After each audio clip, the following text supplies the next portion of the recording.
Hey y'all, welcome back to my channel. Apologies, I'm still coughing a little bit after having recovered from the flu. I expect that's going to be going on for a while, but I am super excited for today's video because I've got a little book haul for you today. This is sort of my Q4 book haul for 2025. It's all the books I acquired in the last 3 months of last year. I just hadn't gotten a chance to film this yet because, again, I had the flu. But I am also delighted to say that I read most of the books in this book haul. I have just a handful left that I haven't read. I think it's more than half that I have read, and that feels like a really big success to me. That's one thing I've been really trying to do over the last year, something I'm carrying into 2026, is trying to read more of the books that I haul during the year in the year that I haul them. And I feel like we're seeing some great forward progress on that, and I'm really excited about it.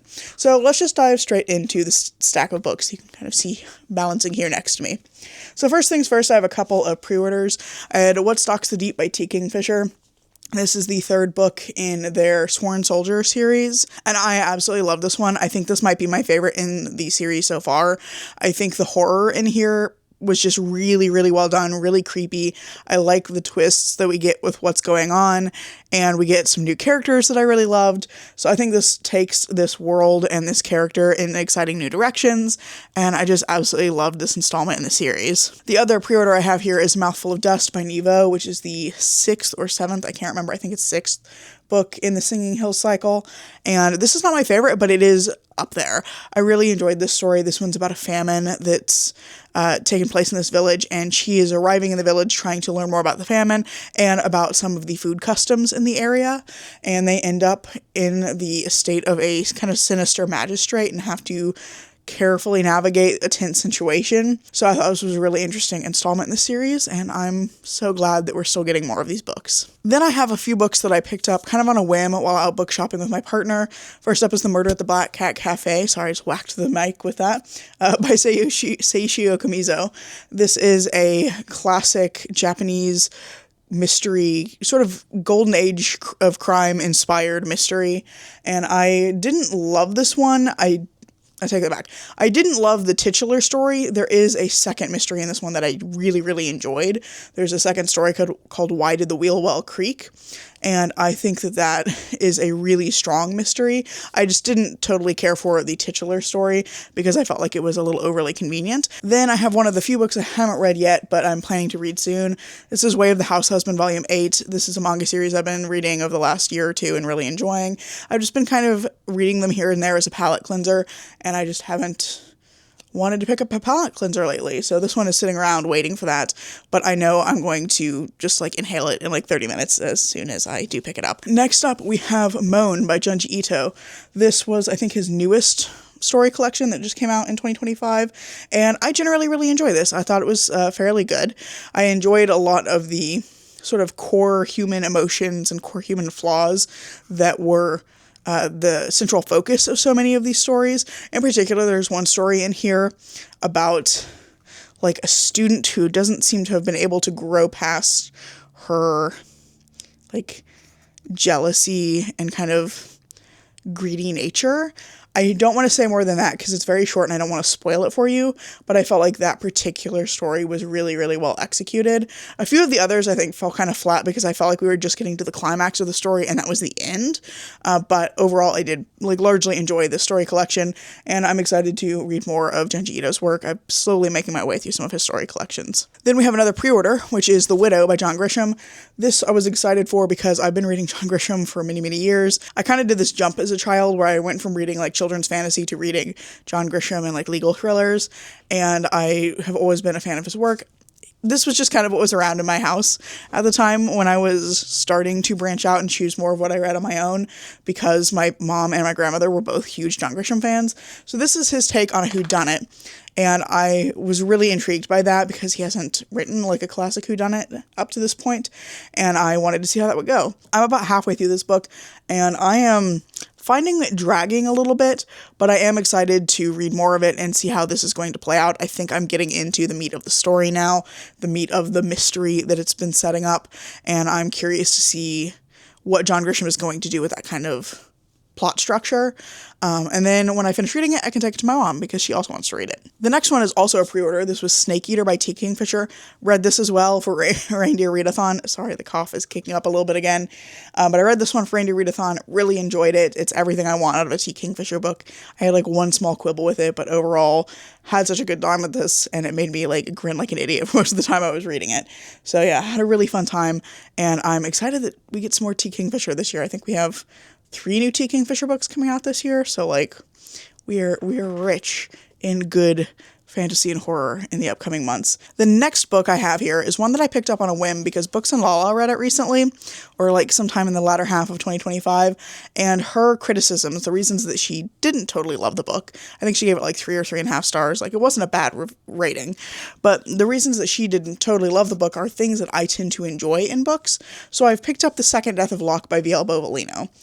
This is romantasy, and I'm not usually a big romantasy fan, or it might be fantasy romance, and I tend to like fantasy romance better. I'm not really sure which camp it falls into, but this is following a knight and a mage who have a pre-existing relationship. They're kind of bound to each other because the mage uses the knight's, like, well of magic to do magic, and the knight is hiding a secret that she is tied to the magic of this island called Locke, and if she dies, all of magic will die with her. And that just sounds really intriguing, and it sounds really like high stakes, and I typically, when I dislike fantasy romance or romantasy, is usually because I feel like the stakes don't really matter, and I don't care about the plot, but this sounds really up my alley, so I'm excited to give this one a try and see if my kind of gut instinct that I had after watching Books and Lala's review will hold true. Next up, we have Atmosphere, which I picked up because my work book club was reading it, and I had it out from the library, and there was no way I was going to finish it in time. I was doing a lot of reading for Reindeer Readathon, and it was not going to happen. So I bought a copy myself so that I could read it on my own time and at my own pace, and I was pleasantly surprised at how much I enjoyed this. I really enjoyed this one way more than I thought I was going to. So this has now gotten me more interested in reading more of Taylor Jenkins Reid's work, and I'm excited that we got to talk about it in Work Book Club, which I did not get to participate last time because I did not finish the previous book that we picked. I DNF'd it. So I was excited that I managed to finish this one and actually get to participate in that discussion. Next up, I have some books I was gifted for Christmas. My partner's parents gave me a box set of Stephen King books that I had put on my list. This was 3 that I'm kind of interested in giving a try. They're classic Stephen King novels. So we have Carrie, The Shining, and Salem's Lot. I'm most interested in The Shining and Salem's Lot, particularly Salem's Lot, because I've been on a vampire kick, or I had been on a vampire kick last year when I kind of added this to my list originally. And I'm also really curious about The Shining. I know that my partner loves the movie of The Shining, so I kind of want to be able to read the book and then watch the movie, because I always like to do that in that order. I feel like a lot of us do like to read the book first, but I do want to read the book first so that I can watch the movie with him and get to enjoy something that he loves. But yeah, I was excited to get this because I've been wanting to give Stephen King another chance. I had read It and didn't totally care for it. I think I gave it like 2.5, 3 stars. And then I read Misery on one of my coworkers' recommendations, and I liked that better. I think I gave it 3.5 stars. So I've been wanting to dig a little bit more into his backlist and see if there is a Stephen King book that I could love, and this gives me another set to try. Finally, the last book on this stack is a book that I picked up while we were visiting my partner's parents over Christmas, and this is The Flesh King by Richard Kadrey. I also read it while we were visiting them.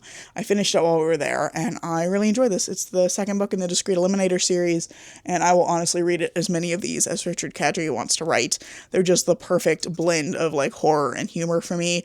They're quirky in a way I find really enjoyable, and I love the characters in this, so I'm hoping we'll get a whole lot more of these. So, this is my haul for the tail end of 2025, which I'm finally getting to show off, and I am just so pleased at how many of these I've read. I think there's the 3 Stephen Kings I haven't read yet, Second Death of Locke I haven't read yet, The Widow, which I haven't finished, but I have started, Way of the House Husband.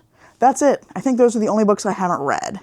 Oh wait, I just remembered there's an ebook I haven't talked about yet. What was the ebook? Hang on a second. No, it's not an ebook. I forgot one book. Bear with me for a second. So another thing my mom and I have both been reading is the Kamigawa Food Detective series.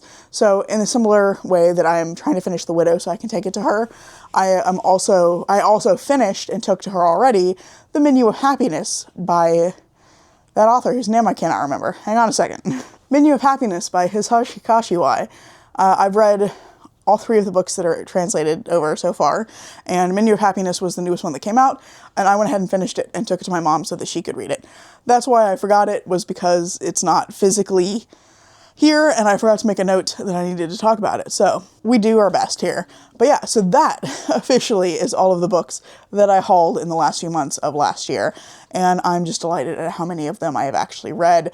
That's such good progress towards my goal. I did not manage to read 60% overall of all the books that I bought last year, which was my kind of overarching goal for 2025. But I am carrying over that goal into 2026 to try and read 60% of the books that I buy.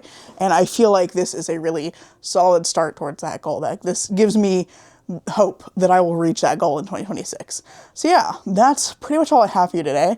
I really hope you've enjoyed this video, and if you have, I hope you consider giving a like, maybe even subscribing to see what comes next. I'm currently posting at least once a week, and I hope to see you in the next video. Bye.